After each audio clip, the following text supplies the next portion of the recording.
Meus amores, que saudade de vocês. Bom, ultimamente eu venho fazendo os vídeos só mostrando o slide. Aí eu fiquei pensando, puxa vida, eles não estão vendo minha carinha.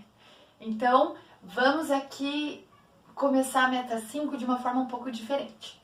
Qual que é o nosso objetivo hoje? A gente vai retomar tudo que a gente viu da meta 1 à meta 4. Então a gente vai falar sobre o capítulo 2 do módulo 1, que era sobre ecologia, e o capítulo 3 do módulo 2 e o início do capítulo 4 também do módulo 2.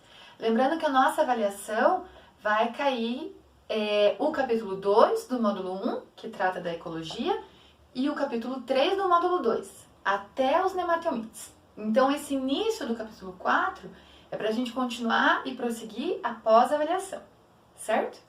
Então vamos lá, nós vamos mais devagarinho do que as metas anteriores. Vamos relembrar. O organismo é biótico. Biótico é o que tem vida. Bio vem de vida. Abiótico não tem vida. O A nega, mas é o que dá condição para o organismo viver. Luz, temperatura, água, alimento, qualquer outra coisa que exista nesse ambiente que não é vivo.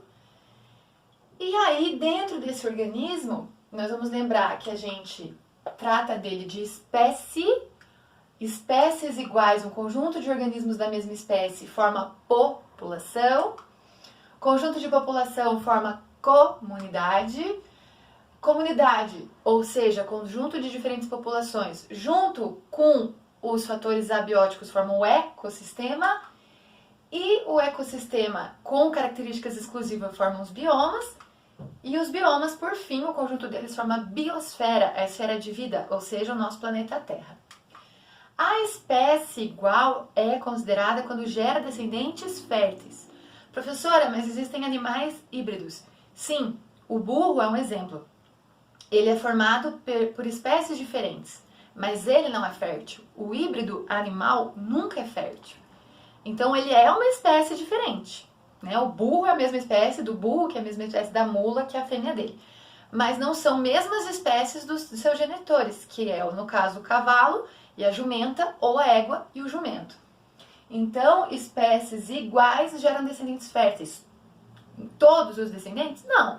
Mas pode ter algum problema mais pontual. Não é o problema da espécie, do DNA, do que está ali no material genético.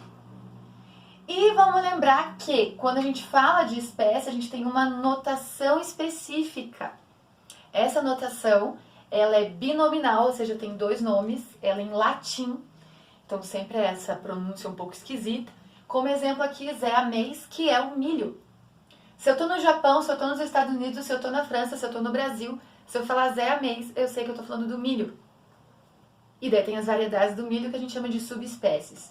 Mas enfim, aqui o primeiro nome é o gênero, que tem que ser com letra maiúscula, e o segundo nome é espécie. Então a espécie é formada pelo gênero e por esse segundo nome. Se eu falo só Zé, eu estou falando do gênero. Quer dizer que eu posso estar falando de várias espécies de milho, tá? E também lembrando que tem que ser destacado. Se eu estou fazendo no computador, tem que ser com a letrinha deitada, que é o itálico.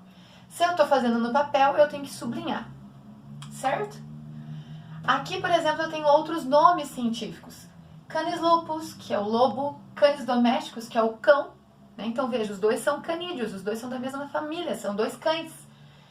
O Homo erectus, que é um hominídeo, mas não da nossa espécie, mas que já foi encontrada em algum momento. Quando eu olho isso, eu percebo que quando eu tenho dois gêneros iguais, eu sou mais próximo.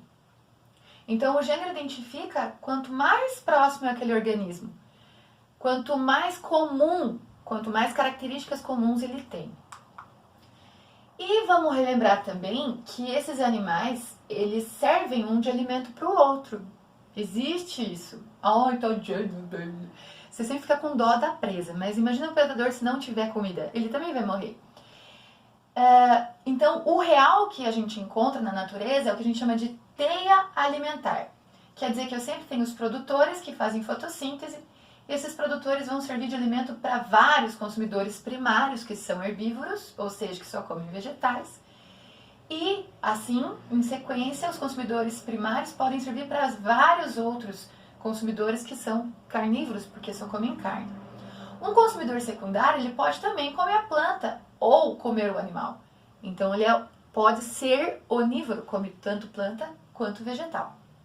Mas nós representamos essa teia como uma cadeia alimentar.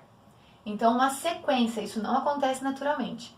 É uma sequência, então, ó, produtor, consumidor primário, consumidor terciário, consumidor quaternário, pode ter quinquenário, sexagenário, pode, sei lá se é assim que fala, pode.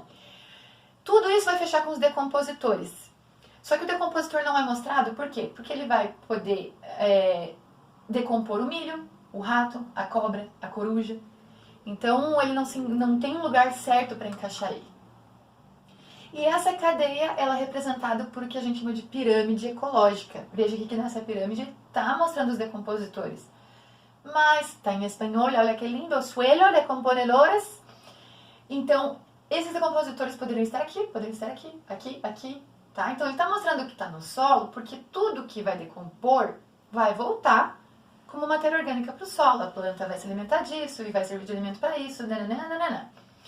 Lembrando que quando a gente fala da pirâmide ecológica de energia, a pirâmide só pode ser assim, a base maior e o topo sempre menor, porque a energia vai se perdendo ao longo desses degraus, né? Os decompositores nós já comentamos. Os produtores são sempre autótrofos, eles produzem aquele próprio açúcar, não precisam de outras fontes de alimento. Os consumidores são sempre heterótrofos, sendo herbívoro, onívoro ou carnívoro. E cada degrau a gente vai chamar de nível trófico. Então, o produtor é um nível trófico, o consumidor primário é outro nível, o consumidor secundário é outro nível, o terciário é outro nível e assim por diante. Herbívoros só comem vegetais, carnívoros só comem carne, onívoros comem tanto carne quanto vegetal. Não